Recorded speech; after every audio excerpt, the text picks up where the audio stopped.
We'll call the board meeting to order of October 20th, 2020 at 6 p.m. With the Pledge of Allegiance. I don't know if we want to stand or sit where you are, but we'll recite the Pledge of Allegiance.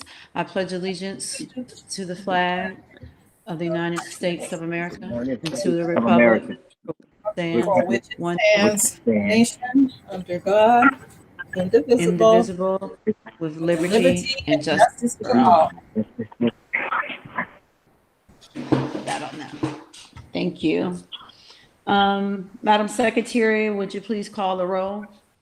Sure. Mr. Carter, Present. Mr. Robleski, Mrs. Peasky, Miss Martin, I'm here, Mr. Brooks, Mrs. Williams, Here. and Mrs. Washington.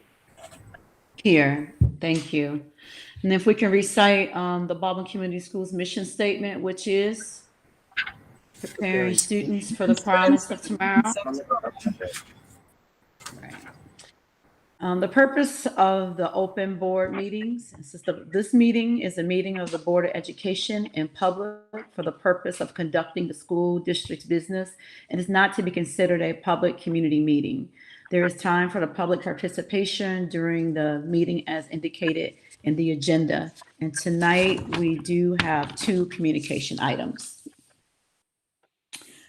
Moving on to item F, the consent agenda items. Approval of the agenda, the approval of the minutes of the regular meeting of September 15th, 2020, approval of the bills to be paid.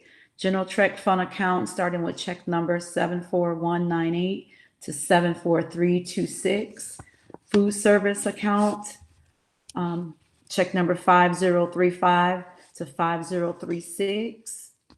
Baldwin Promise Authority account, check number 1304 through 1309, and student activity account, check number 12250. I just need a motion to approve the consent agenda items. You guys are on mute. I make a motion we approve the agenda items as read. It sounds like that was motion by Mr. Carter, supported by Mrs. Williams. Is that correct? Yes. Yes. Any questions or comments to the motion? If be none, motion carried. Oh, I'm sorry. I'm sorry, it's been a long day. I know, right? So if there's no objections to the motion, all in favor? Aye. All right. Aye. Motion carried. Thank you. All right, we have our first presentation, the reconfirmation of the COVID-19 plans. All right, everyone. I don't think I'm on mute. Let me check to be sure. Okay. We can hear you. I apologize ahead of time. This is a lengthy PowerPoint. I will tell you that a week ago, I thought we would be having a bit different of a discussion tonight, but a lot has changed. So hopefully we can get through this in about 10 minutes or so. But there's a lot of information in here that I want to share, and we'll definitely have some time for discussion. So I'm going to get this called up and share my screen.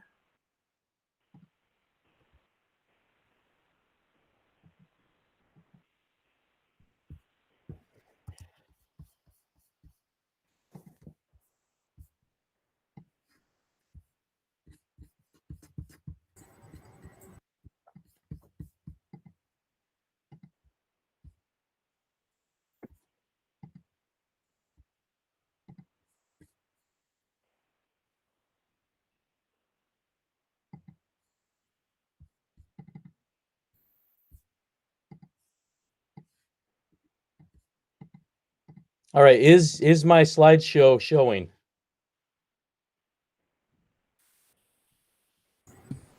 No, it is not.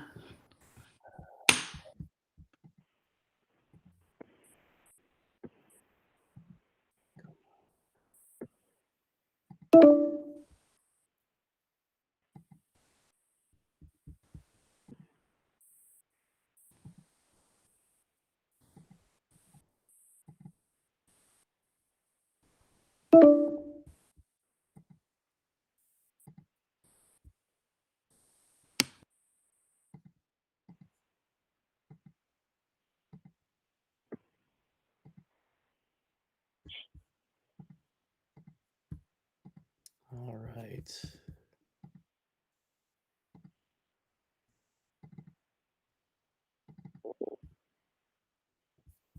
Should be there now. Okay. Okay. All right. Thank you again, everybody. This is our reconfirmation hearing. It will get into a lot of detail of all of the various information that is out there right now. So I want to take time to thank everybody, thank the Board of Education, thank the staff, thank the administrative team, thank everybody. It's not been easy, and every day seems to present its challenges, but we are working hard to make sure we are educating kids in a safe environment. So I appreciate everybody's support and making this possible.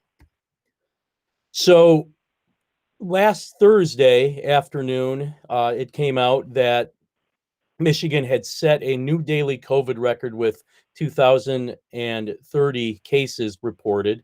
And at the same time that came out, I was having conversations with various different people who were having trouble even getting tests and having to drive ways to do that. So I was really surprised to hear that we had set a record, especially about 7 months into this. And that will kind of set the stage for our discussion this evening. So meanwhile, nearby, we had a case at the Sheriff's Department announced Friday afternoon. We have employees quarantined due to family cases, not school related, but family.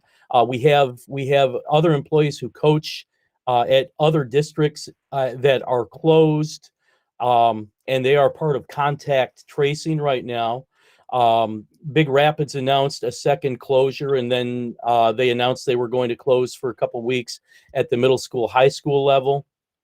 Morley Stanwood has closed a second time. Manistee is closed for this week. Reed City closed, and then this morning we found out that they sent elementary students home. There have been several Kent County school closures, and Grand Rapids Public Schools announced that they will be remote through December. So all of this developed late last week or over the weekend. This is information from the Big Rapids website when they announced what they would be doing for the next couple weeks. So I want to share a little bit of data with you. I don't know if you all took the survey that we sent out a few weeks ago, but one way we looked at it is give a letter grade for the quality of your personal experience with the internet. And the staff, about half of them would rank it at least above average. 3/4 would say it's at least average. But in the community, the response was a little different. At least half of them said that their experience with the internet is below average. Now, the teaching and learning response, how is it going? How is our current situation going? The staff, interestingly, not many of them said excellent, but a lot of them said above average. The community had a lot more who felt that they're having an excellent experience, but overall, not as much above average.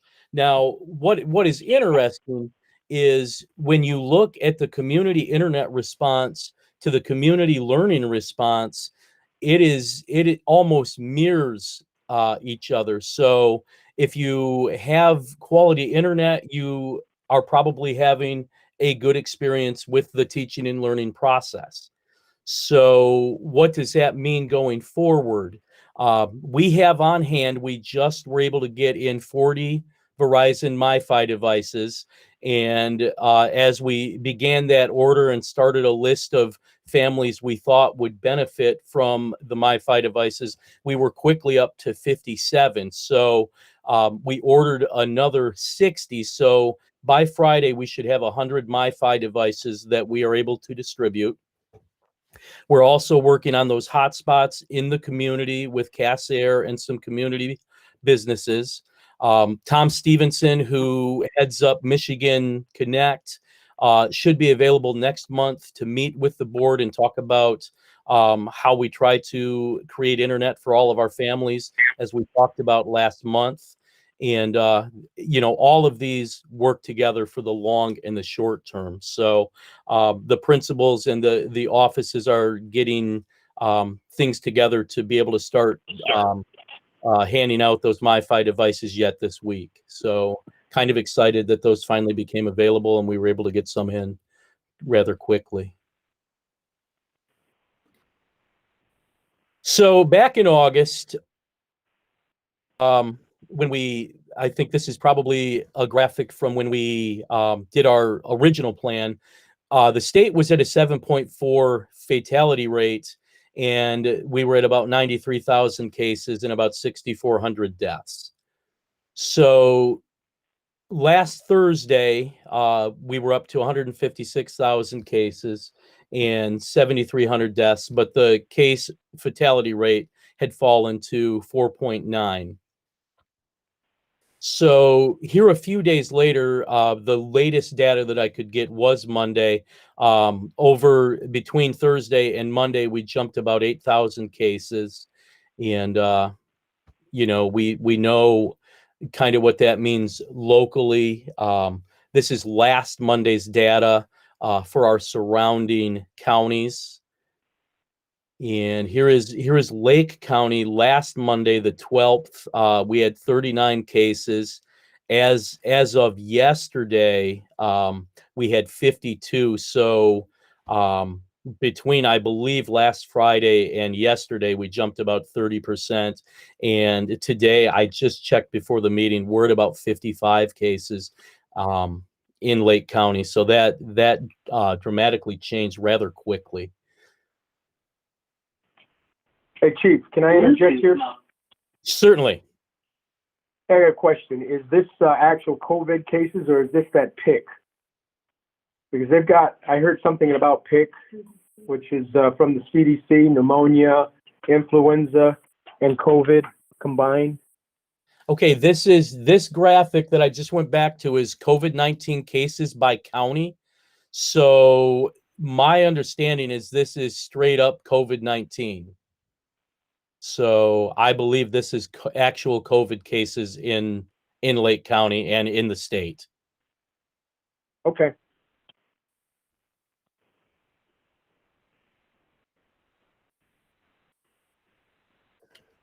So this had come out last week. This is information from the governor's office, from MIOSHA, talking about making sure that workplaces have safety, they properly use PPE, they take steps to make sure people are able to be safe and have a way to report if they do have symptoms. That was information that came out last week. Also last week, I don't expect you to read the press release, but I do have it in here. Reed City announced that they were doing a stay at home. Morley Stanwood, they did the same thing a couple different times. This is further information from theirs. One of their big challenges has been substitutes and not having any substitutes to fill their teacher vacancies when the teachers have to quarantine or actually have COVID cases.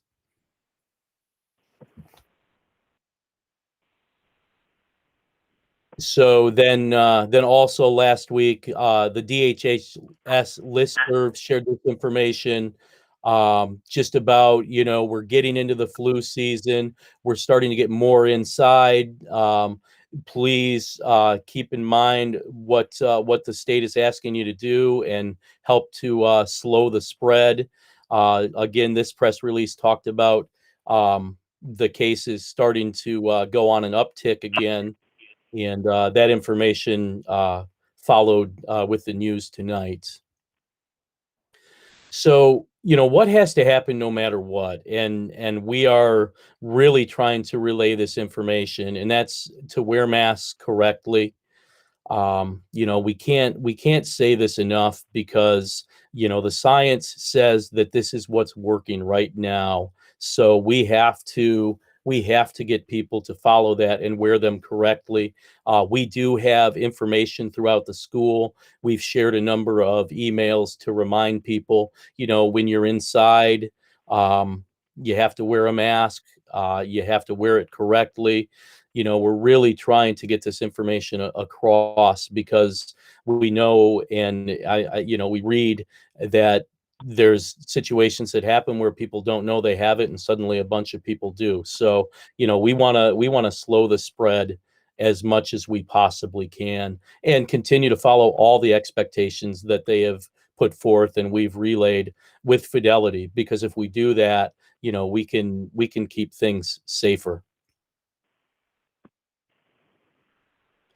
So just to review, we started this process probably in June, where we were looking at the school opening scenarios for the fall. We had to create the return to learn plan, which the board approved back in August.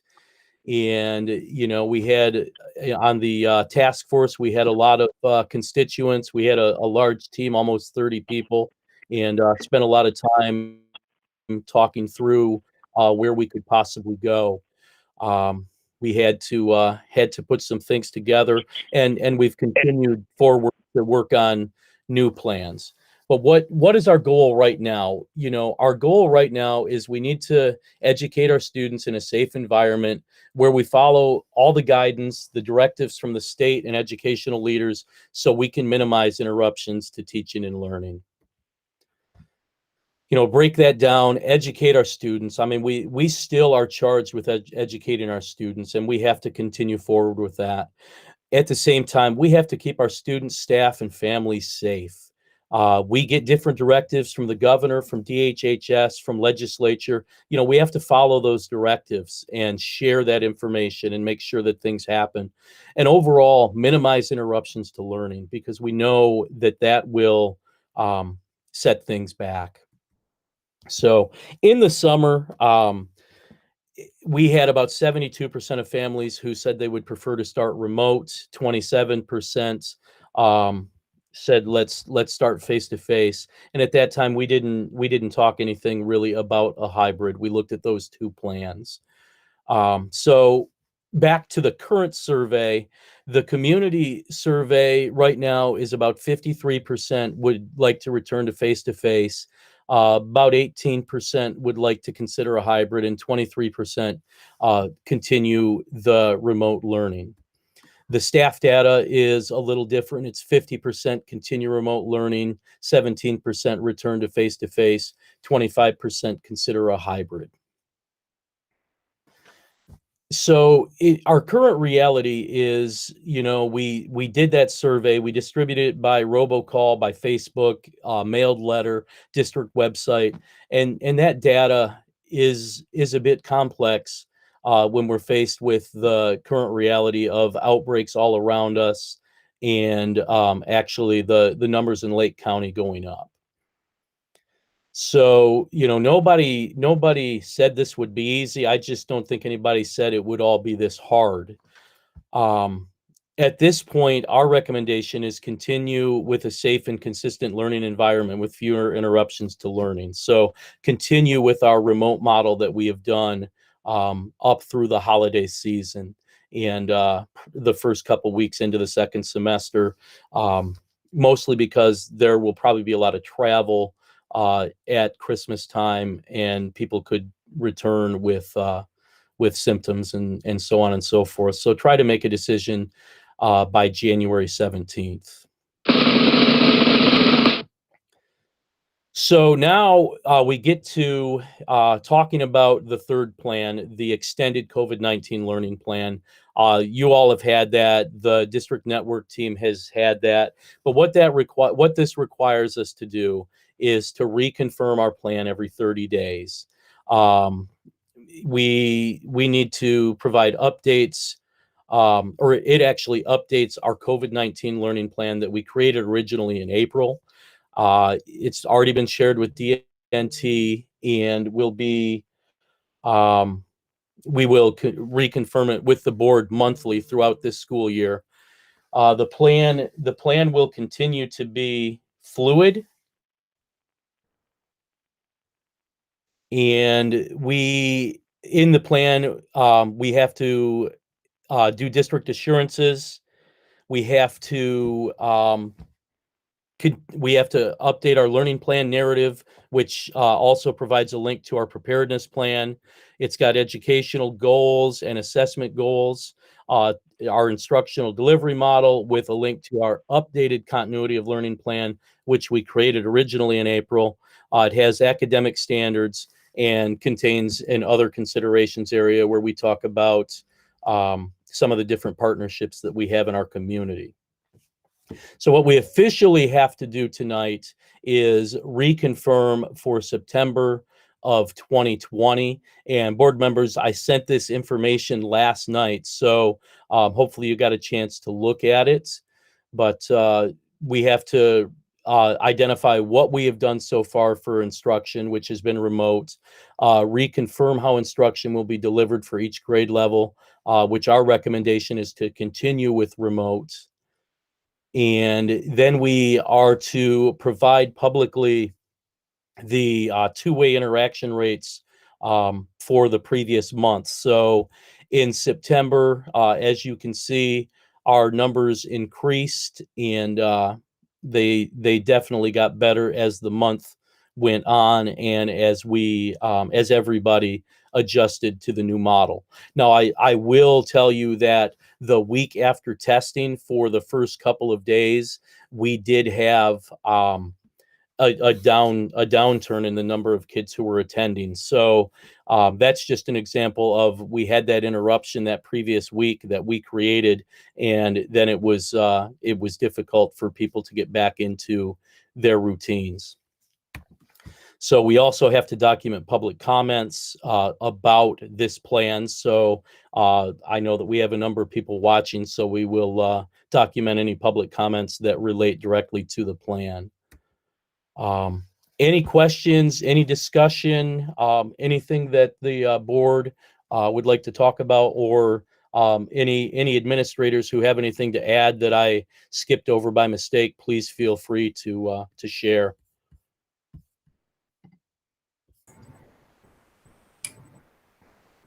Okay, I have a question, Rick. Okay. So you're probably going to recommend then that we continue with the virtual learning. Is that what the plan? My recommendation tonight is to continue with the remote learning. Yes. Okay. How are students, how is this academically for students? Are they receptive? Are they, how well are they doing in their classes at this point? In a second, I'm going to defer to Mr. Cornwell and Mr. Mangum, but I will say that there are some students that are doing very well in this model, and there are some students who are struggling in this model. But even in the regular normal world that we hope to get back to someday, we have students who do very well and students who struggle. This is, I believe, working very well for some kids because there are fewer interruptions in their classrooms than maybe in normal face-to-face instruction. So I think that some kids are probably doing better than they normally would. Some kids are doing how they probably would. And some kids are really struggling, and we're trying to work with them as much as possible. And we're hoping that getting the MiFi devices will help to eliminate some of that gap that we have. But I would really like Mr. Cornwell and Mr. Mangum to chime in because they're very close to that every day.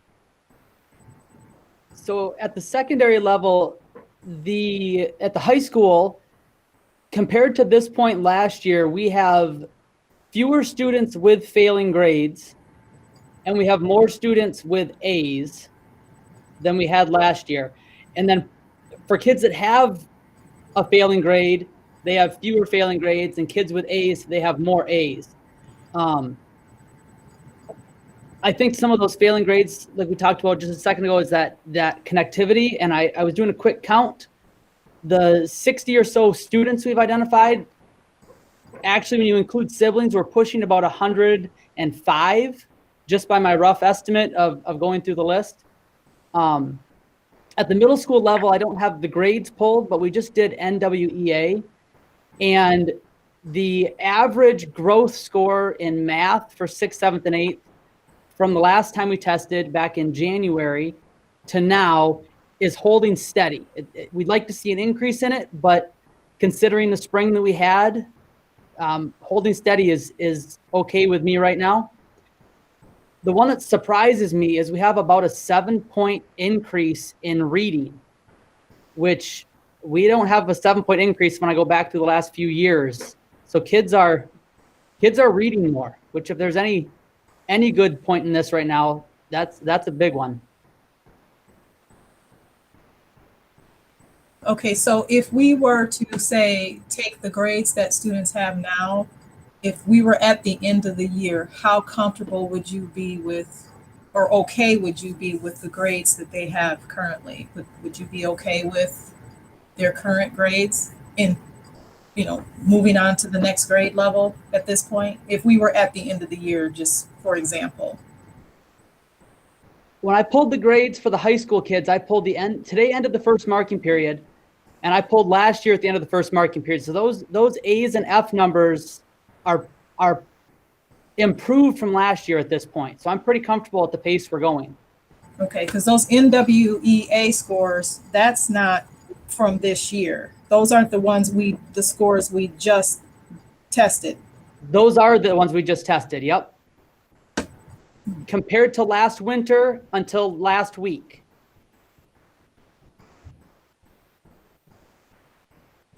Okay.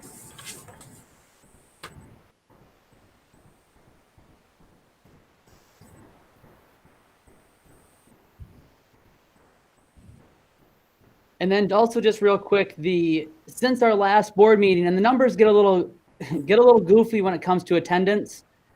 Since our last board meeting, we've had 96% success rate in contacting students at least once each week as we're monitoring that progress. And we're at 93% of our students are contacted 2 or more times a week or participating in class. That's just in the last month. So students are engaging, which is also good to see. Okay, so you're I think it was Rick who was indicating the barrier, I guess, for certain students. What is it? The connectivity issue? Connectivity right now seems like the biggest issue. Yep. Yeah, I would concur with that. For us, our students that are engaging are doing pretty well, but it's those students that are struggling with the connectivity, and so that connectivity is the barrier that we're seeing, and our percentages are not as high as the middle school and high school. We're in the 70s, and we're finding that a lot of that has to do with that connectivity piece. So do we have a plan for that? Do we have something in place that can help students get connected when they need to? I mean, or is it being held against them because they can't get on? Yeah, we're actually working right now, as Mr. Heitmeyer said, we have 40 Wi-Fi hotspots that have just come in, and we are looking at another 60 coming in towards the end of this week and trying to distribute those out to those families as quickly as possible.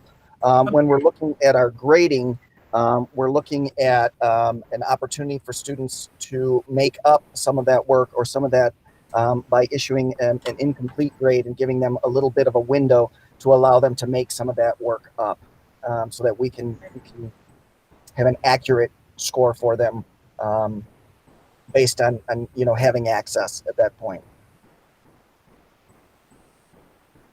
Okay, thank you. Is that for both elementary and high school, middle school? Yep, those will work the same. We'll have incompletes, so kids have a chance to make up things if they are having issues with connectivity. Okay, that's great. Thanks. I think another thing that we've been doing is we've been helping those students that do have, it's more of an individual type thing, but if they're struggling with the technology, Mr. Forrester, or Fournier, sorry, not Forrester, Fournier has been working with those parents to kind of get them up to speed on how to use the technology, and in some cases allowing them to do packets of materials that, they have the videos from the jump drive, but then they're also getting hard copy materials that we're getting to them to kind of help them with that material and get that material back into us.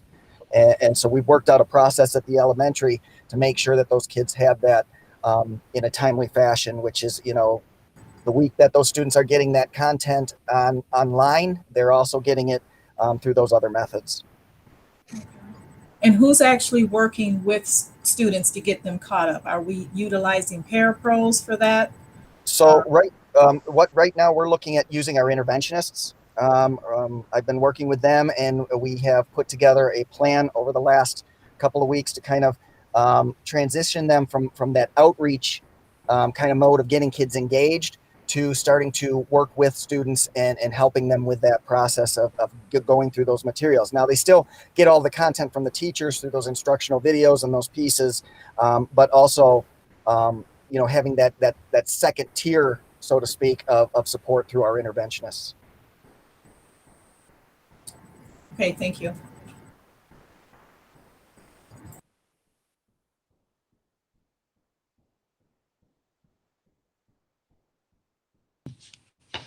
Are there any more questions or comments?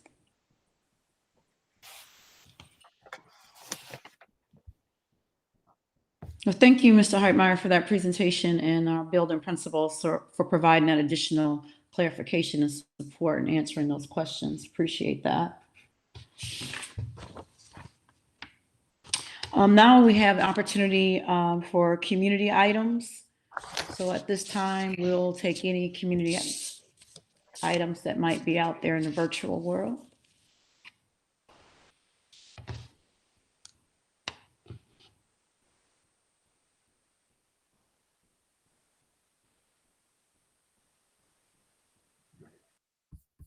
Okay, there are no comments at this time, but we will have another opportunity for community comments later in the agenda.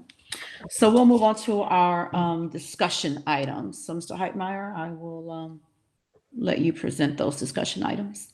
All right. Well, good to see you all again. Special Education Parent Advisory Committee, the CPAC committee at West Shore ESD.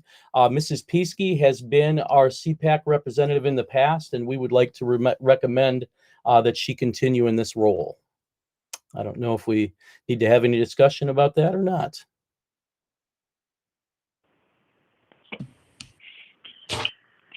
Any discussion that needed to take place on that one?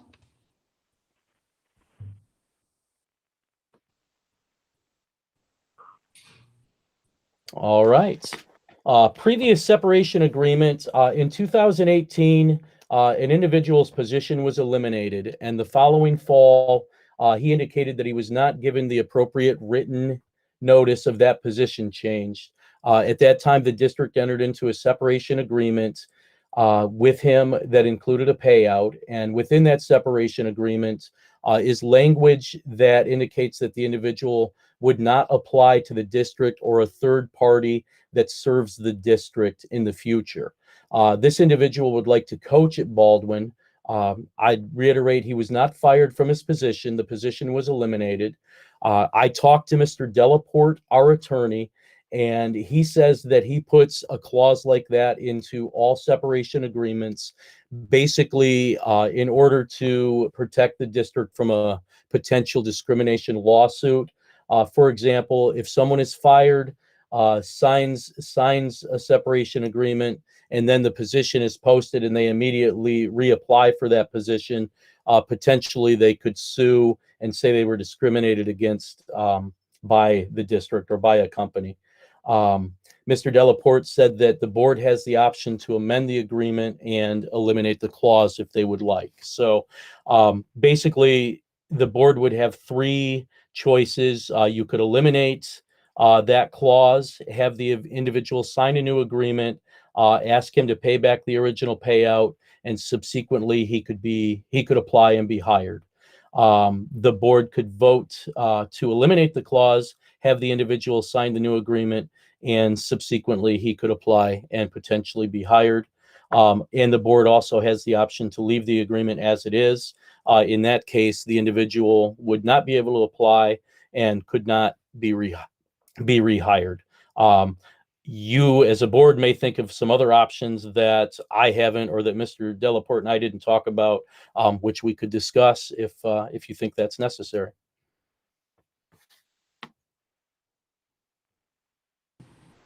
Can you speak to why is there repayment? Why is there a repayment part in there? Mr. Delaporte said that it's really not right to do a payout and then hire a person down the road after you've already paid them out. Technically, they should pay that back. But as a board, you would have the right to say that he doesn't need to do that. What did that payout consist of? Was it vacation time? What was the payout? Because I don't remember seeing that, but what was the payout?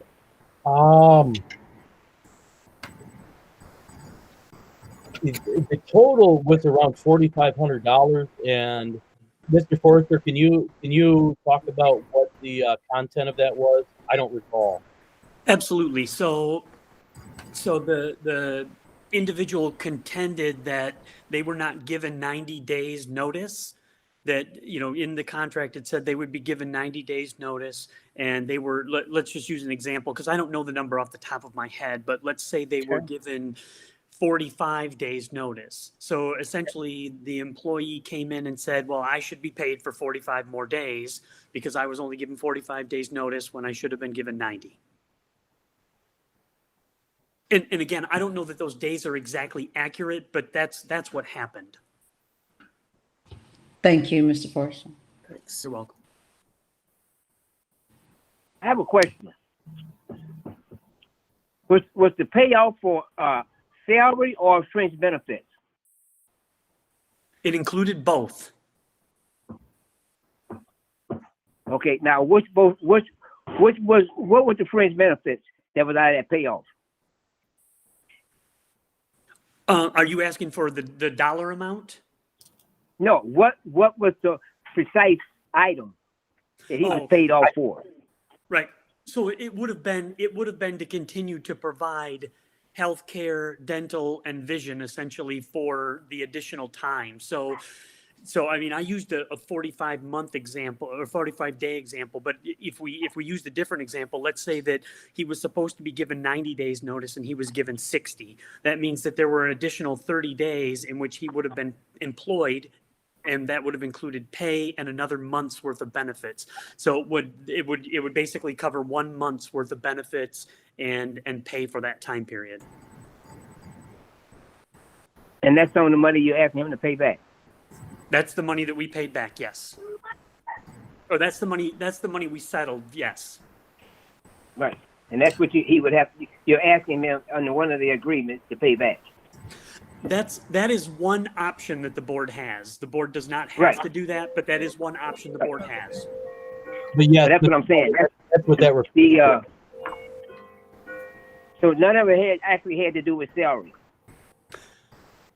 Yeah, there was a piece of salary too. So, I don't have that agreement right in front of me. But whatever the number of days were that didn't hit 90, that was salary and benefits for that time period. So we took a daily proration of salary and benefits, and that was the amount that was paid. Okay, thank you. You're welcome. Was this a contracted position? The individual had a contract to be athletic director. Okay, so it was contract, so therefore you just basically paid him or her for the contract. Just- Wasn't it an administrative position? Only heard part of that. This was an administrative position, correct? Yes.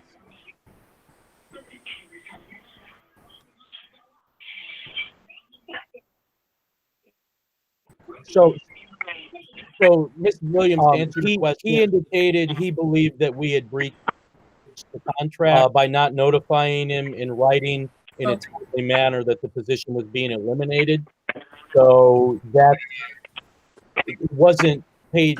There wasn't any contract that hadn't been paid. He worked through June 30th. But you know however many days he contested is what we paid additional above the contract. Oh, you're saying this was monies that were paid out in addition to set his salary? Yes. Yes, because in theory, his contract would have renewed.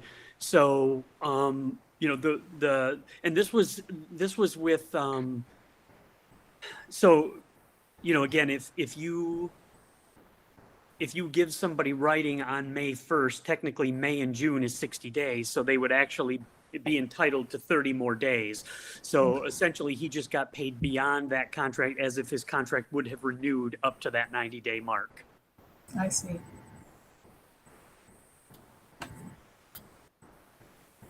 Thank you. Can you hear me, Mr. Forster? I sure can. Okay, so, you know, correct me if I'm wrong. The individual signed that agreement that if they were rehired for some reason, that money would be paid back. Is that part of the agreement, or? No, it is not part of the agreement. Actually, you know, the individual signed the contract, and I think the important clause in that contract right now is that it says that individual will not make application to the district in the future. So essentially, it did not give the opportunity to apply under any circumstances, even if a payback occurred. So right now, the contract says the individual is not, you know, does not qualify to submit an application to the district. Correct. So if we hire him for a position, since we gave him that contract, or he signed that contract, that he would not apply for the position, in any way, can that come back to bite the school? Not if the board amends that clause, and I think that's what would have to happen. So the board would have to decide if it either wants to continue to have that clause in that agreement, or if it wants to go back and adjust that with the individual and say, okay, we had this clause in it originally, but we're going to amend that separation agreement and eliminate that clause. And then the question is, do you eliminate it with no payback, or do you eliminate it and require a payback?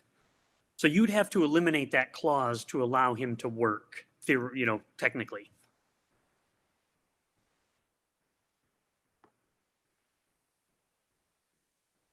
And as a side note, you know, not that we ever like to do any agreements like this, but if we were to in the future, depending on the situation, you know, we may suggest like a sunset clause, you know, for 3 years you can't apply, or, you know, something like that, or maybe not have the clause at all. But Mr. Delaporte feels it's important to have the clause to protect the district in the case of somebody who turns around right away and reapplies for their old job.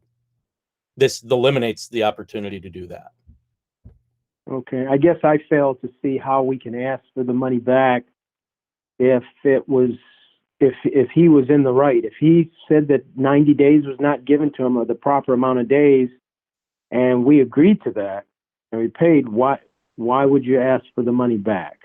Absolutely. That was the recommendation from Mr. Delaporte.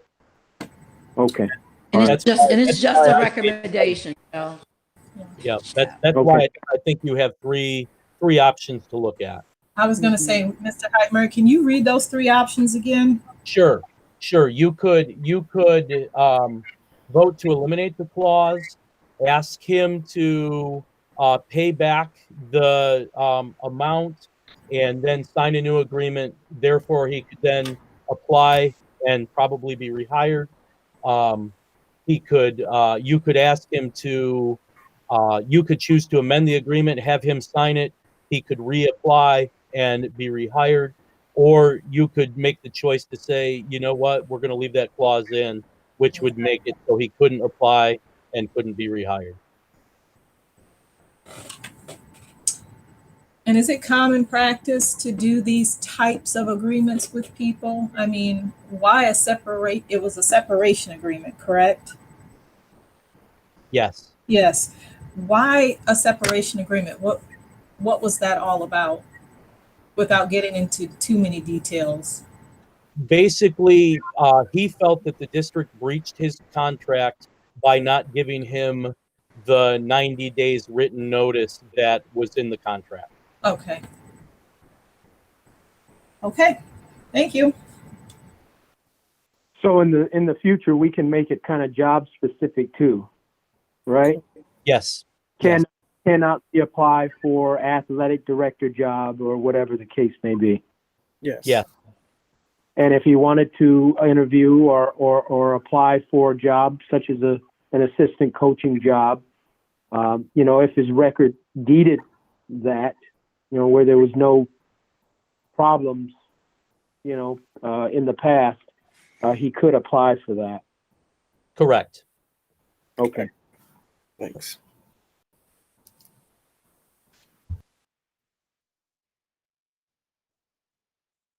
All right. I will go on to item 3, the creation of an athletic director student advocate position.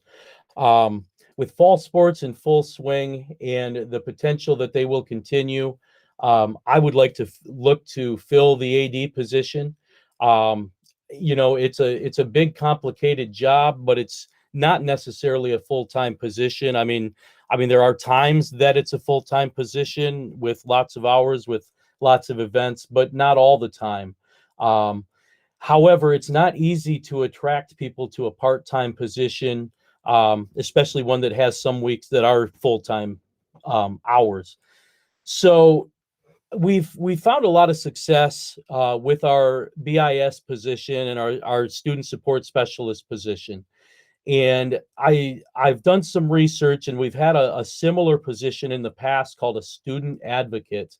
And what I could see this person doing is taking on a role that would support all of our K through 12 students, also our college-bound students. But I really would see this as a position that could support the BIS, the SSS, the principals, work on the outreach, and be a big part of our what we're striving to do right now is create a way to get all of our community partners around the same table on a regular basis, so everybody knows who can do what to help kids in our community, because we all are working with the same kids, and all of our different departments and entities know that, and we know it's got to happen. So this person could really help to pull something like that together. I also think there's an element that this position could support the Baldwin Promise Authority as well. And I've reached out to them about maybe partnering for this position. So it's just something that I think would benefit us and allow us to get an actual athletic director in place, and at the same time support our kids, because they need support even in a remote world. We are supporting kids in vast different ways. So the second part of that is going to be not just to approve an athletic director, but also to approve the creation of the student advocate position. Is that correct? Yep. I my thought, and correct me if I'm wrong, Mr. Forrester, is we would create the athletic director / student advocate position. It would be one position, right? Right, correct. Okay, okay. Thank you. Can you hear me, Mr. Heitmeyer? Yes, sir. And this was my big concern with the previous conversation.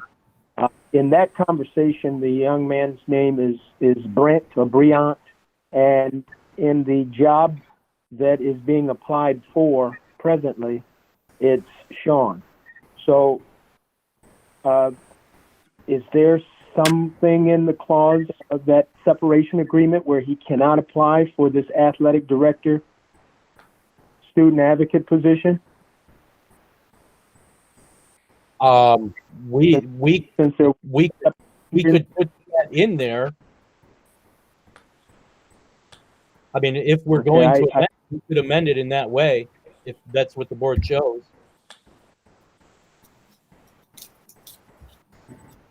yeah, I mean, I don't know how how the rest of the board feels, but I see issues. I see a problem with that.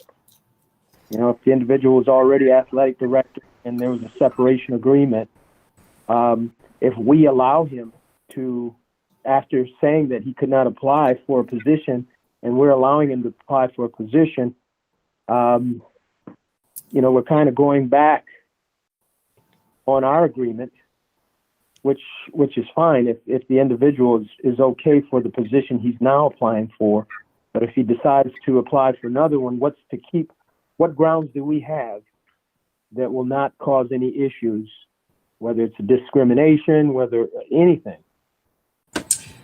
The position was, wasn't the position was eliminated, correct? It wasn't like he quit. It wasn't like he got fired. The position was simply eliminated. The full-time athletic director position was eliminated. Okay, so in May of 18. and so now what we have to decide is whether we'll allow this individual to come back, reapply for the position. And now you're saying you're tacking on to it a what did you call it? A student advocate. Yes. So this is going to be like a double duty kind of thing. But these are different. It's a different people. The position that's being applied for is varsity football assistant coach. So the creation of the new position really, even though it seems like it's linked, it really is not. Oh. I never even noticed that I had those back to back in the agenda. And that does make it seem that they're linked, but that was not intentional in any way. Okay. And it's not. This is not the position that he has indicated he wants to apply for. Okay, so he's just applying for varsity football. Is that right? Yes. Varsity football assistant. And then you started talking about the AD/student advocate. Yep, that's item 3. That's a separate item. Yes. Which has not been created, correct? Correct. Okay, gotcha. So if we adopt that tonight, that position, then I'm just wondering if there's any issues, from the past, because I don't know if everything has been supplied to us as far as the position and being eliminated in the past. If there was some personal issues or anything, that's my take. Do you feel that this individual is qualified if he does apply for this position? I would say that that's a non-issue right now, but I would say that when we get to this part of the agenda and you as a board make a decision on whether or not to amend the agreement, I believe you could amend it as you said and specify a specific position. We can run that by Mr. Delaporte tomorrow easily, but I think if you word the amendment that way, I think that would eliminate that concern.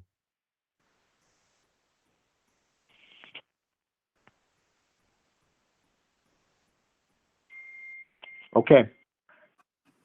Mr. Forrester, you know HR really well. What say you?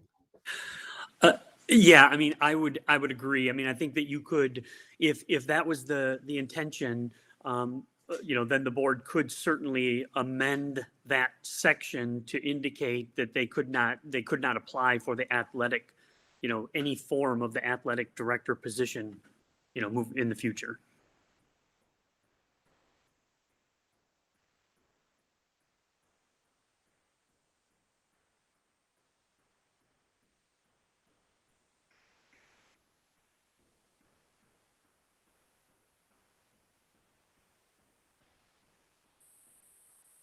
All right, I will go on to middle school boiler now.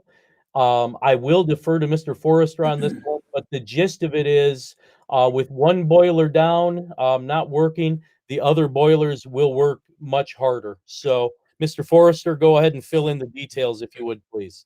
I certainly will. So we have it's one of the boilers that we replaced in 2011, and it is at a point where it would cost almost as much to repair it as it would to replace it.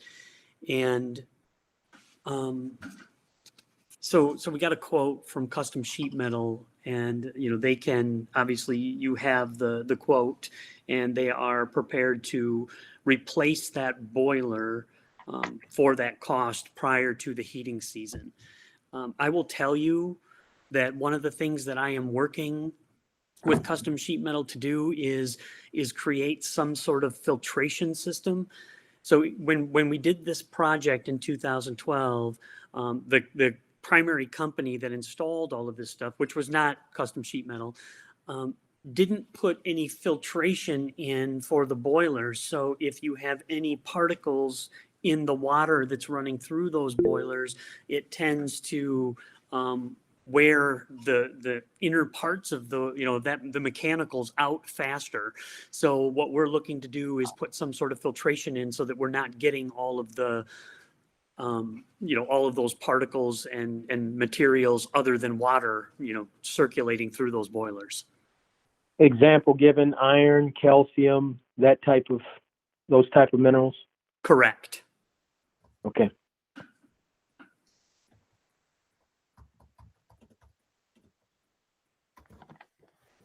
Thank you, Mr. Forrester. You're welcome.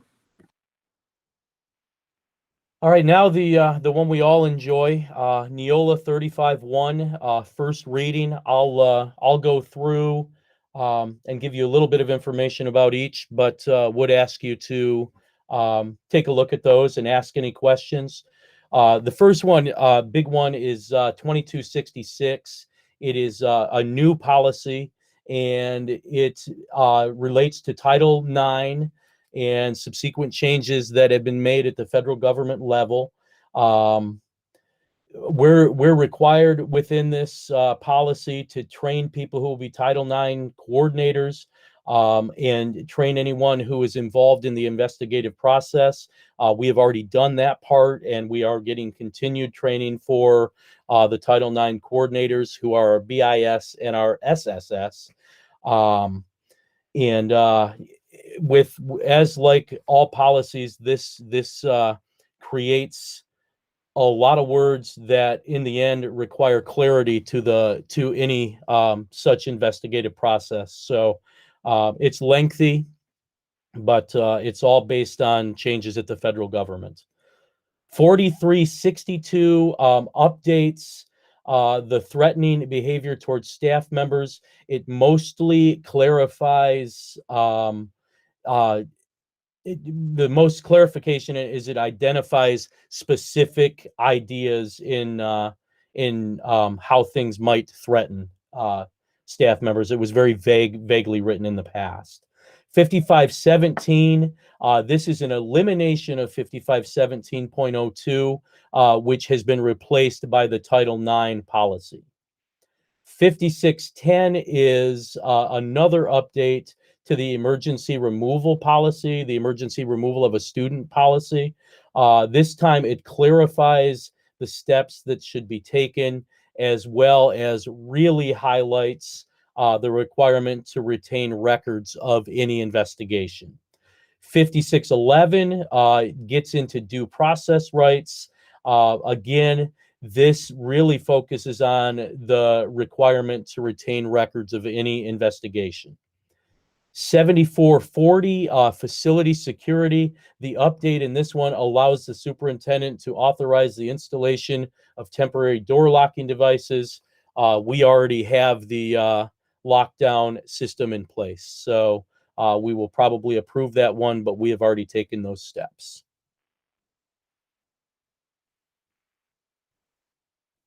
And since I bet you probably haven't read through that policy yet, there's probably nothing to discuss yet. Oh yeah, I've read that. It's long, a lot of. Oh my goodness. Hey, Title Yeah. IX coordinator. Do you have someone picked out for that, for male and female? We're going to use the Mr. Fournier and Mr. Fricky. Okay, I saw those two names there. I didn't know. I thought it, it said appointing both a male and a female. I didn't know if that was required or not.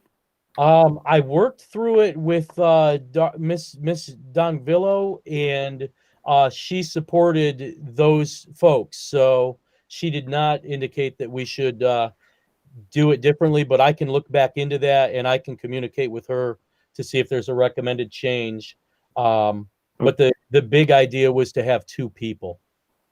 So Right. I'll reconfirm that though. Yeah, you're dealing with females, especially as explicit as these policies are. If you had someone on standby just in case you had to deal with these issues. But it says drafting note Niella suggests the board consider appointing both a male and a female. So I'm just bringing that up. That's all. Okay.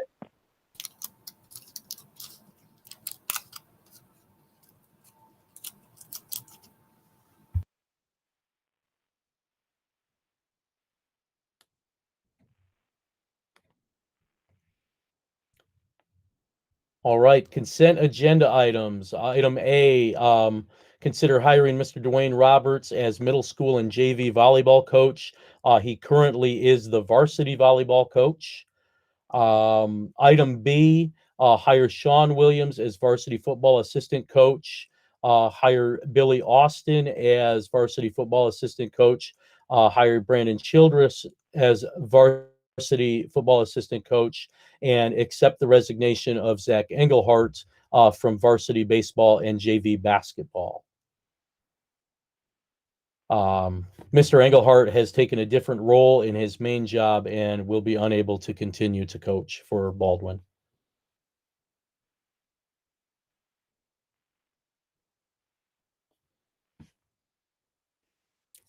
The other thing I would like to share is MASB, Michigan Association of School Board, does have some professional learning opportunities coming up. There is one that is tomorrow night, and there is the MASB Annual Leadership Conference. It is virtual this year, and hopefully you received an email with the invitation. But I would encourage you, it's pretty easy to sign up. I think you can sign up, and you could take advantage of this opportunity. It's a bummer that we can't get together like we have in the last couple of years and go to sessions and really talk about what we learned. But MASB does a pretty good job with professional learning, so I imagine that this will probably still be a pretty solid conference. And there are a couple of keynote speakers who you can attend as well. If you need the information, you'd like me to email it to you, let me know that, and I can get that back out. But I would encourage all of us to take part, and it's virtual. And it's free.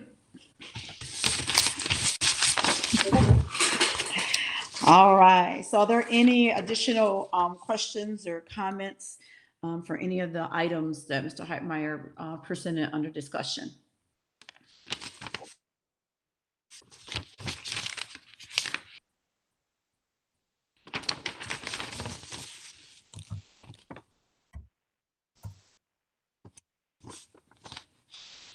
Okay, our next opportunity is community communication. So I see we still have about maybe 11 people still holding on. So if you have any communication that you would like to have with us, you have an opportunity to do that at this time.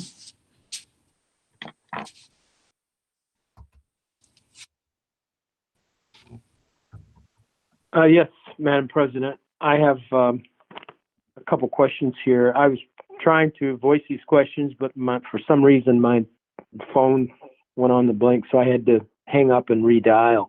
This is for the two principals. Are there any students that we haven't had any contact with that are not participating? We've had contact with every student that's currently enrolled. Okay. I mean, is it constant contact? We're at about 96% contact rate once a week, and we're about 93% twice a week. Okay. Any situations that you're concerned with? We have a couple that we're dealing with individually. The biggest concern we talked about earlier was that connectivity, and I think our MiFi devices should help in that regard. Okay. Mr. Magnum, is the same for you?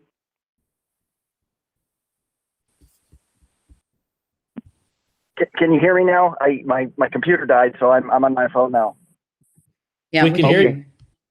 We can hear you. Okay.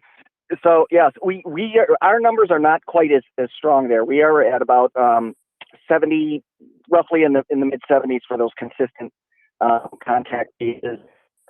I believe that we had 4 students that we were struggling with to get into contact with.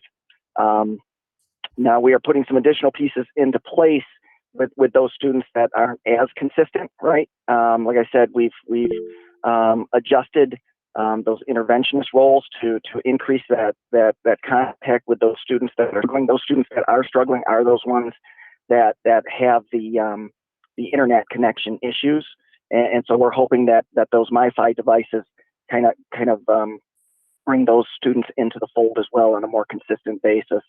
The other piece around that is getting those parents up to speed on how to utilize those devices. So one thing we've talked about is when we give those devices out, or when we loan those devices out, that we put a training piece into place, so that when they come in to connect or to collect that Wi-Fi device, that we're sitting down with them and showing them how to interact with that Google Classroom with their teacher, and also, turn in that work and get that work into place. So we're hoping that we'll be able to increase those numbers, like I said, through those devices and putting those infrastructure pieces into place. Okay. Thank you very much. Mr. Heitmeyer, I have a question.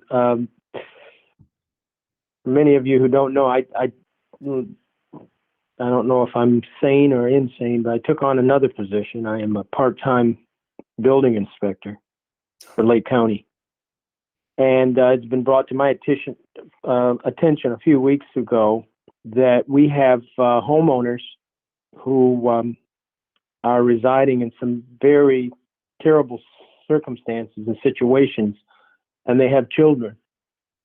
Just found out last Friday that there's one family that has children from the age, 4 boys, I think, from the age of 4 to 9. And I don't think they're in the school district. As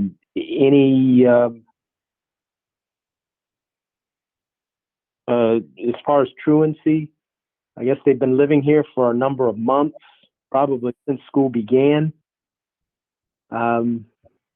Is this a truancy issue?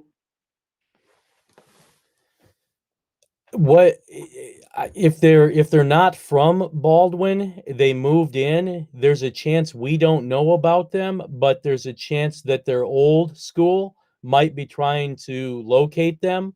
I've talked to a lot of other superintendents who kids have not shown up, and it's a terrible thing.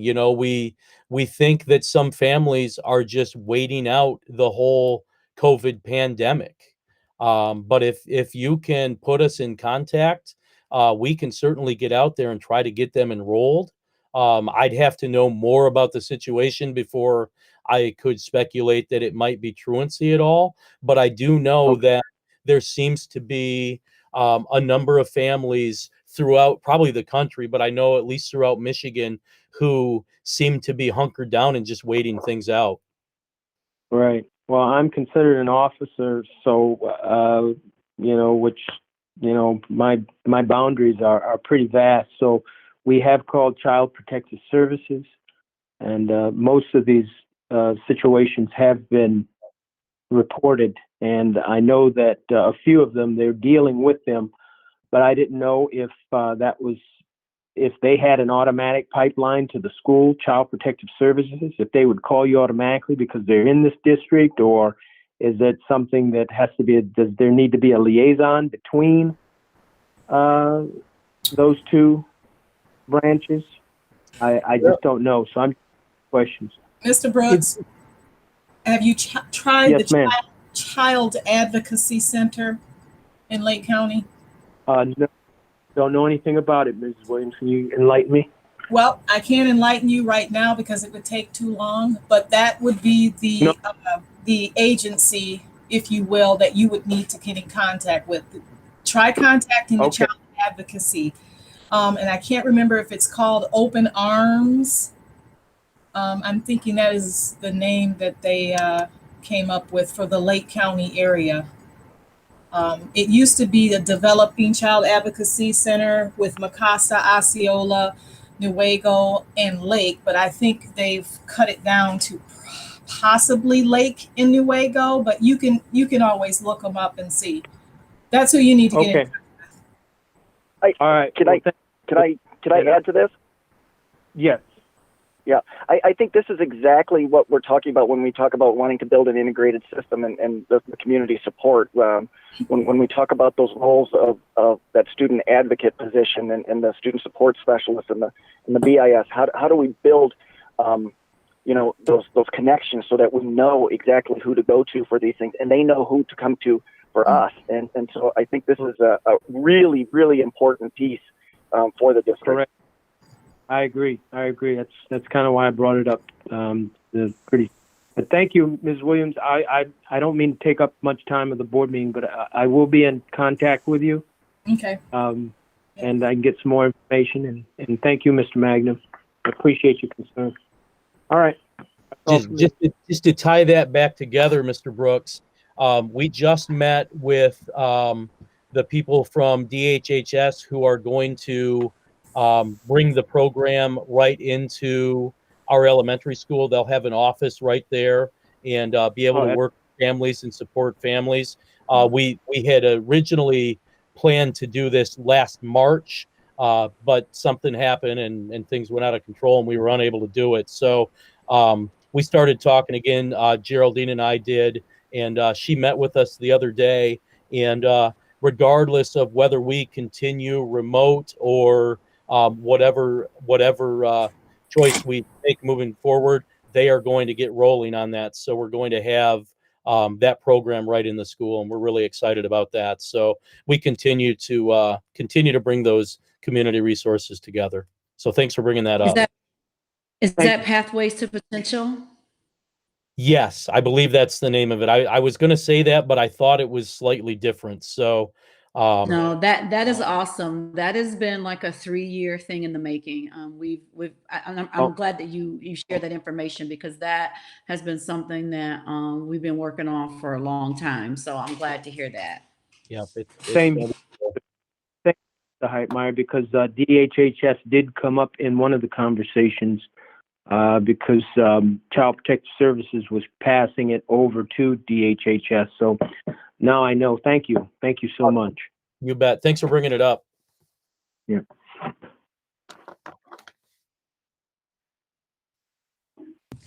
Okay, before Mr. Brooks spoke, I did call for community items, and then I did get a message that said that we had none. I just want to double check and make sure that still is the case before I move on to the action items for tonight. Thank you very much. So we'll move on to action items. So action item number 1 is to, is there a motion for Mrs. Mrs. Peasky as the Special Education Parent Advisory Committee, the SEPAC at the West Shore ESD. I'll make a So motion moved, to. Mr. Brooks. Okay, I'm gonna say that was because Lisa Mrs. Williams kind of jumped in there, so I'll say that was motion by Mrs. Williams, and then can I say was supported by Mr. Brooks? Yes. Yes. Thank you. Any question? Thank you. Is there any questions or comments to the motion? All in favor? Aye. Aye. Aye. Aye. Those opposed? Anyone opposed? Motion carried. Okay, so here we are at the action item 2, and we have 3 options. One is to amend the clause, have the individual to sign a new clause and be hired back. Number 1. Number 2, to amend the clause, sign a new one, and pay the money back. Number 3, to leave the clause as written. And then I think we added a number 4 to amend the clause, sign a new one, and add in not to be hired for a particular position. Does that sound like that was accurate? I think you got 1 and 2 mixed up. 1 was to amend the clause and have the individual pay the money back. Number 2 was to amend the clause and not worry about paying the money back. And then number 3, and then I'm not sure about number 4. Okay. So we had a lot of discussion about that. I don't know if we've all kind of came to what the Mr. Heitman, I'm not sure if you had a recommendation. I mean, I know it's up to the board, so I guess I need to hear a little bit more from the board on those were the 4 options. Someone can make a motion. If number 1 doesn't go, then I guess we'll go to number 2 and so on until we can get a motion that we can agree on. I'm not really sure how you all would like to propose this motion. So, Well, if I may, Madam President.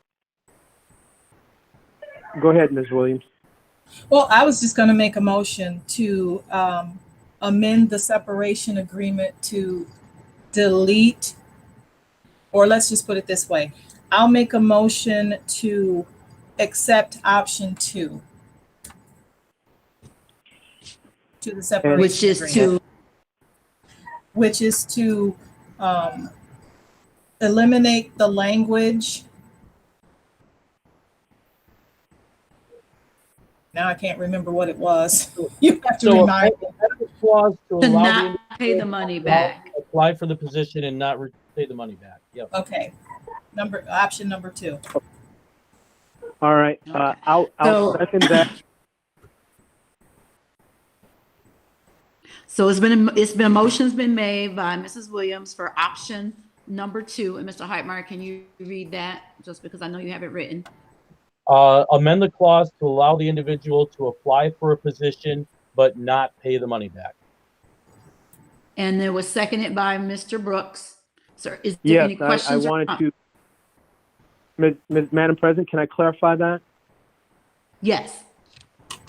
Okay, the question was, Mr. Heitmeyer or Mr. Forrester, can that amendment be the same as we discussed?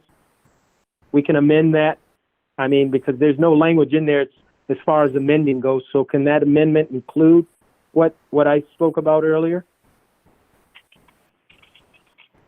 Yeah, yes, it could. I mean, we could certainly amend it so that it says, you could say it however you want. We could say that, that the individual cannot apply for the same position because it does talk about the position in the separation agreement. You could say the specific position. I mean, so you could really do that however you would like. Okay.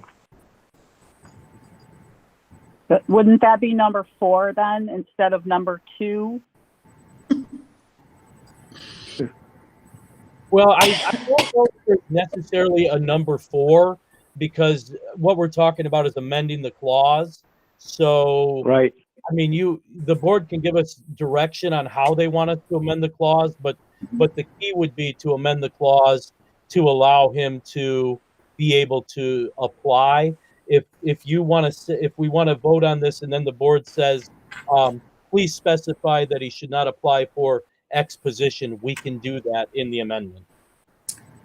So, Correct. so I think that if you're going to put that into the motion, it should be moving forward, and it shouldn't apply to any specific person at this point. I think if you're going to amend these types of agreements, these separation agreements, it's fine if the board agrees to put it in the language, but it should be from today moving forward. It should not apply to this particular separation agreement. So the amendment should be in there related to the position in which the person had been separated for. And not the person, but the position. Is that what you're saying, Mrs. Williams? No, what I'm saying is I think that it's if the board agrees to put that language in separation agreements moving forward, that's fine. But I don't think that it should be included in this particular separation agreement. Okay. Okay. Yeah, I got you. All right. I got you. So what we're going to do. I have a question. Let me get a minute. Oh, go ahead. Okay, I'm sorry. But okay, so I was not here for whatever went on with that. But my question would be, from what I got from the conversation so far, it wasn't that this person quit this job. It was that this job no longer existed. So if this job was still there, this person would still be there. So if we're going to make this that clause, we have to think about the long-term effects could be, this could come up again, and this person might be somebody that we really want to have this position. So are we going to like cut off our nose to spite our face to say? No. Well, that's questioning. That's what has to be clarified, because and only the superintendent has those records. But I kind of remember part of this, and there's a little bit more to it than that. So that's well, the motion right now. But that'll be specific. So we're looking at a general motion for from now on forward. I think we're talking about, right? We don't want to be specific. And that's this motion is for an individual, right? It's not for a specific position. It's for an individual. This is or am I mistaken? No, you're correct. It's separation. You're correct. Yes. That's separation. Yeah. So let me. If you don't do it now, when do you do it? I guess that's what I'm getting at. Yeah. So just a little bit of insight for the Board of Education. I mean, we have entered into separation agreements in the past, and they are for varying reasons. So we have a separation agreement with a position last year that was eliminated. And we also have separation agreements with some past principals. So, there are positions that can be eliminated sometimes, and it doesn't, I would just caution, again, the board gets to decide whatever it wants to do, but I would caution you to not make an assumption based on, if we need more information, we can get more information, but I think it's important that we not make assumptions as to why this happened. If you need to know that to make a decision, then we should maybe explore that instead of coming to a conclusion. Yeah. I think the motion right now on the floor is to amend the clause and to have him the ability to be able to be hired for the position in which she is applying for without any payment. That payback, that is what the motion is on the floor. That was motion, and it was seconded, and we were just having clarification to the motion. So just so I'm clear, it's to amend, not pay back the money for the specific job that we're looking at now. We're not talking about putting extra language in there that says they can't hire for a specific other position. The motion, correct. The motion on the floor is to amend the clause to allow this person to be hired without the repayment part that we talked about earlier. That's the motion. And it's allow them Okay. to apply, right? Not necessarily to Thank be you. rehired, but to Yeah, apply. to apply. Thank you. To be up to reapply. That's the motion on the floor. It was motioned by Mrs. Williams and it's been seconded by Mr. Brooks.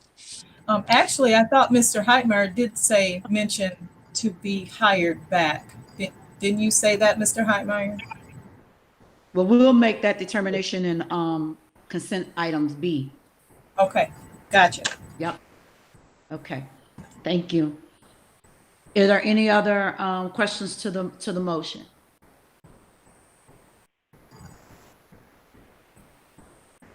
Do we need a roll call vote or do we I can just call for yes and no's? I would do a roll call. Roll call it is. Madam Secretary, roll call vote, please. Sure, Mr. Carter.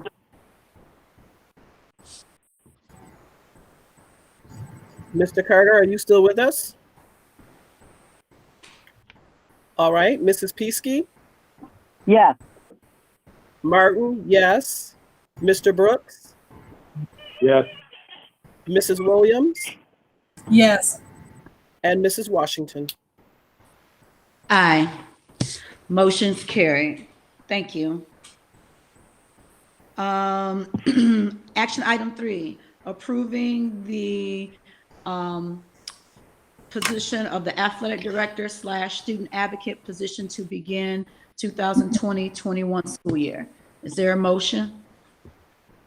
Make a motion to consider approving the new athletic director / student advocate position to begin in the 2021 school year. I'll It's second. been motioned by Mrs. Williams and seconded by Mrs. Peasky. Is there any questions or comments? Is this position going to pay more than is it going to pay more? I don't know if I can ask that right now, but I would imagine that it would probably pay around 35,000 or so, probably something similar to a first-year teacher salary, depending on the person's qualifications and background, experience, those kind of things. But mid-30. gotcha. Any other questions or comments to the motion? All in favor? Aye. Aye. Those opposed? Motion carried. Thank you. Action item 4 is the replacement of the middle school boiler at cost not to exceed $18,500. Is there a motion?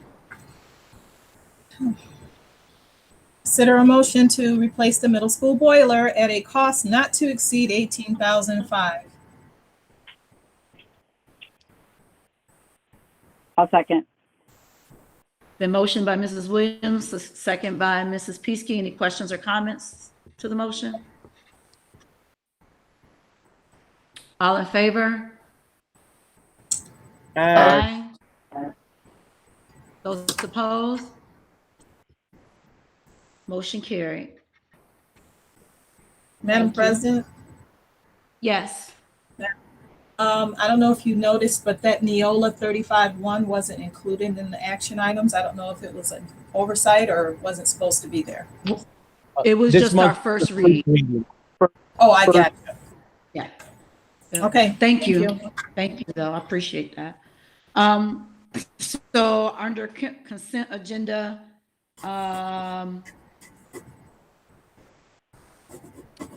A through E. Now, we can take it as one or we can take it individual. Do we need to do it individually or can we do it as a consent agenda item A through E? You can do A through E. You can do it as one. Let's do it. Board, you ready? Ms. All right. So I'll make a motion. Washington, Yes. Mrs. Washington, I'm sorry. I have not been able to pull up anything on my computer. I'm having a lot of trouble. Okay. I'm on my phone. Could you I'll read read me it. ACC? Thank you Yes. so much. Yes. Yes, I will. Thank you for letting me know that. So, A, we have the hiring of Dwayne Roberts as the middle school and JV volleyball coach. Right now, he does the varsity, with the hiring of Sean Williams as the varsity assistant coach, the hiring of Billy Austin as a varsity assistant coach, hiring of Brandon Childress as the varsity assistant coach, and consider the resignation of Zach Elderhart as the varsity baseball and junior varsity baseball coach. And he's doing that because his job has duties has increased and won't allow him to continue to coach. Thank you. I appreciate that. You're welcome. So is there a motion to approve the consent agenda items? Make a motion to approve or consider a motion to approve consent agenda items A through E as read. It's been motioned by Mrs. Williams. Is there a second or support? I will second it. Seconded by Mary Martin. Are there any questions or comments to the motion? Not all in favor? Aye. Those opposed? Motion carried. And then number 6, excuse me, is considering accepting the extension COVID-19 learning plan. Madam President, I am going to ask you to add to that and approve continued remote instruction through January 15th, 2021. I was going to ask you if that included that. So it's going to be the consideration of accepting the extended COVID-19 learning plan and to extend our remote learning until January 2021. 2021.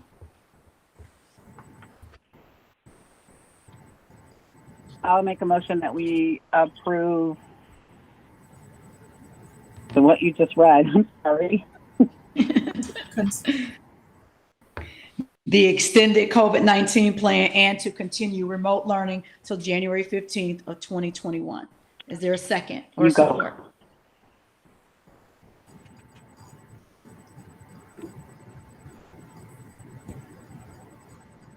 Is there a I'll second or second with support? concern. I'll second it with a few concerns.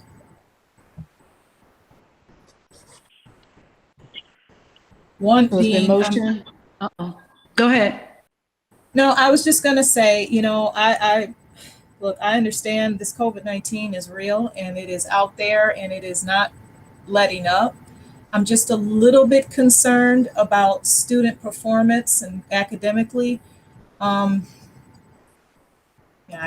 I can't give you statistics because I haven't looked at any, but I'm just concerned that students aren't where they should be or could be if they were face to face. So, I mean, again, I understand the COVID-19 is serious, but I just have to say that for me, I'm a little bit concerned with students' grades, you know, just their academic progress with the remote learning. It's not easy. I'm sure it's not easy for teachers, and I know it can't be that easy for students, especially, you know, the students here in our district. But that's just my thoughts. I share that same concern.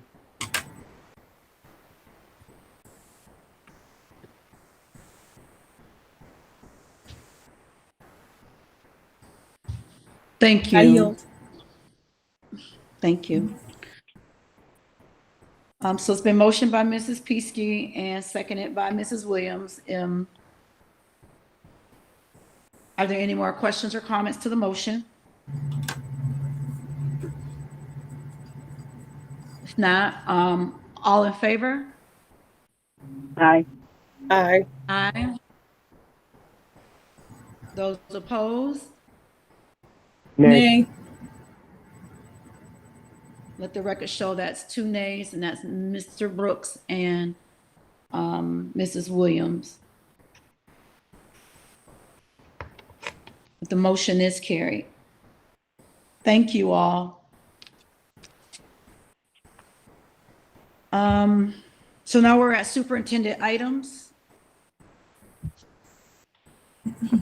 Well, I was going to try to make sense of some of the legislation, but I'm going to talk more about, I'm going to follow up on what Mrs. Williams said, because I want you to know, I mean, we want the kids back in school. I believe kids should be back in school. And we thought, I mean, just Thursday we met as the district network team, and we had a long meeting. It went longer than it was supposed to. Then the principals and I met for another hour and a half or so, and then we met Friday morning and really started putting some plans together for what it like a blue gold plan would look like to bring kids back, like on Monday and Tuesday in cohorted groups by family, and really carefully selected. And then the numbers just started to change. We watched schools close for a day, open, then close again, and then close for 2 weeks. And the biggest worry that I have, there's a couple, but one of the biggest ones is if we have a lot of these starts and stops, the transitions are not going to be smooth. And I really think that's where we're going to lose kids academically. I believe that the remote system that we are currently using is working. It is not perfect, but I would argue that probably face-to-face instruction is not perfect for all kids. So what we have right now is a system that is working. We're understanding it, getting better at it, and I believe learning some things that we're going to use long term when we do come back to face. I think there's some skills some teachers are learning and some students are learning and support staff are learning that will continue after we return to whatever normal looks like someday. So I share your concerns. I believe they should be back, and that's where most of our kids are going to get their best education. But if we have to start and stop and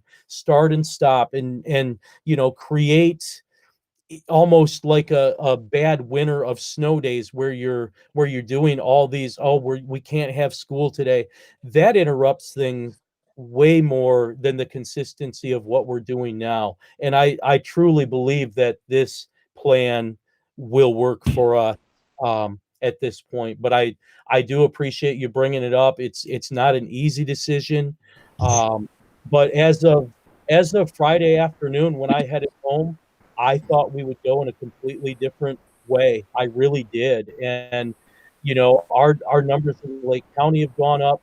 Schools around us are starting to get hit with it.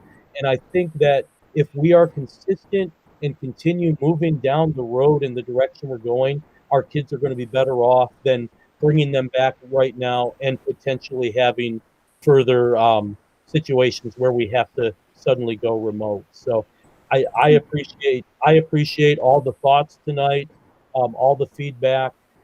Please know that it's not been easy to come up with this decision. We talked through it with DNT, and we had very good, positive, honest dialogue, and people, really shared their thoughts and, their passions for where we are and what we need to do. And, I've been telling you all along, we've been living in 3-week cycles. Now it's like 3-day cycles trying to keep up with things. So, it's going to get better down the road. We don't know what that looks like, but just know that with you guys leading the way and the administrative team we have, the support staff and the teachers, we're going to do good things for our kids. And we're going to close that internet gap temporarily. We're going to find some from some ways to get MiFi in people's hands.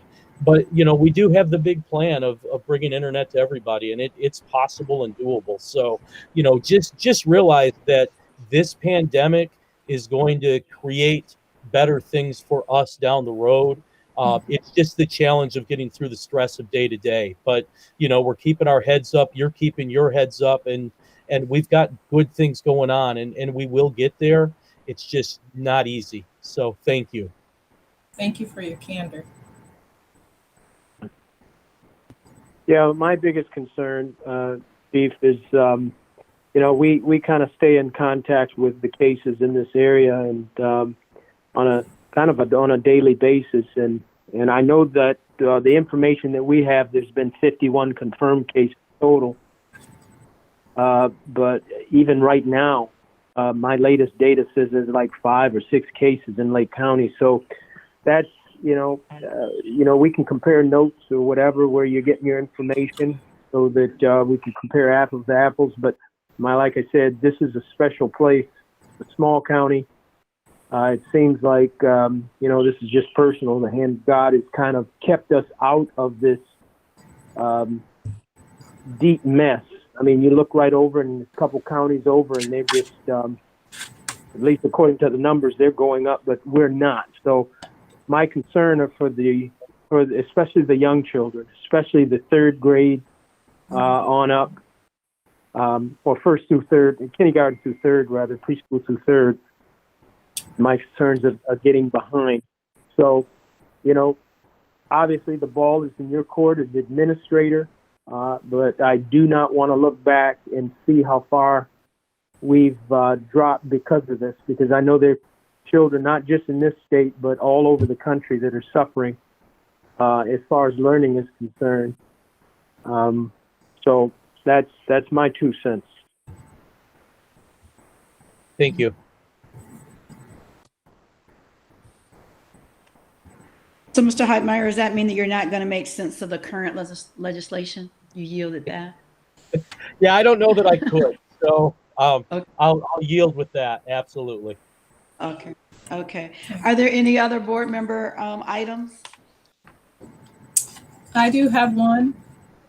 Mr. Heitmeyer, Mr. Cornwell, I did send you an email from Akira Davis. She's the program director for the Conservation Resource Alliance. She works with the USDA Forest Service, and she wants to partner with Baldwin Community Schools. She wants to bring in some youth.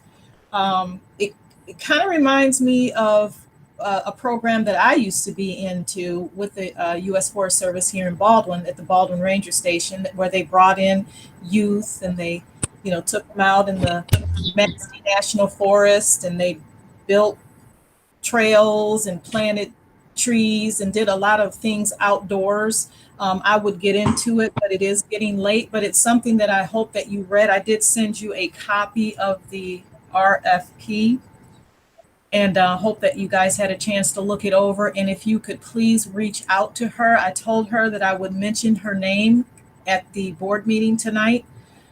But I sent you the information, so I'm hoping that you reach out to her, because she really wants to work with our kids. Yeah, we will definitely follow up. I mean, it reminded me of project-based learning, and there's just, you know, there's a lot that you can do with project-based learning. So definitely a great opportunity. Thanks for sharing that. You're welcome. Okay, not to belabor tonight, but I want to thank everyone for their time and their commitment to Baldwin Community Schools. If we have any staff that is on tonight, I want to have an opportunity from the Board of Education to thank you for all your hard work and dedication that you have been giving to the district and to our students and to our families. I know that we often feel that we're in a bubble because we live in such a small rural community, and we feel that we're the only ones affected by what's happening. Like we're the only ones who are in remote. We're the only ones that are experiencing COVID, but we're not. And I know the cliche is, you know, we're not in this alone, but we really have to remember that we are not. everyone is experiencing this. Each community will be able to address their issues differently. And I just want to commend us on what we have done and what we are doing, and just encouraging us to just stay the course and be confident in knowing that we all want what's best for our students, which is success, which is student achievement. We all want that, but we also want to keep them safe. We want to keep our staff safe, and everyone who comes in contact in our building. So thank you to my fellow board members tonight for coming and participating. I appreciate you, our building principals, our associate superintendent, and to our illustrious superintendent who has just been doing a fantastic job. I want to thank you as well. So that is all that I have. If we can make a motion to adjourn at 7:46 p.m. Make a motion, we adjourn at 7:46 p.m. All right.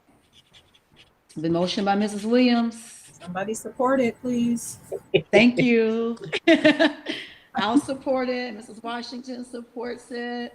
Motion carried. There we go. I don't have my gavel, but I hit the table. Motion carried at 7:46 p.m. So good night, everybody, and thank you for all your hard work. Have a good night, everybody. I Thank was in it, but I was on mute.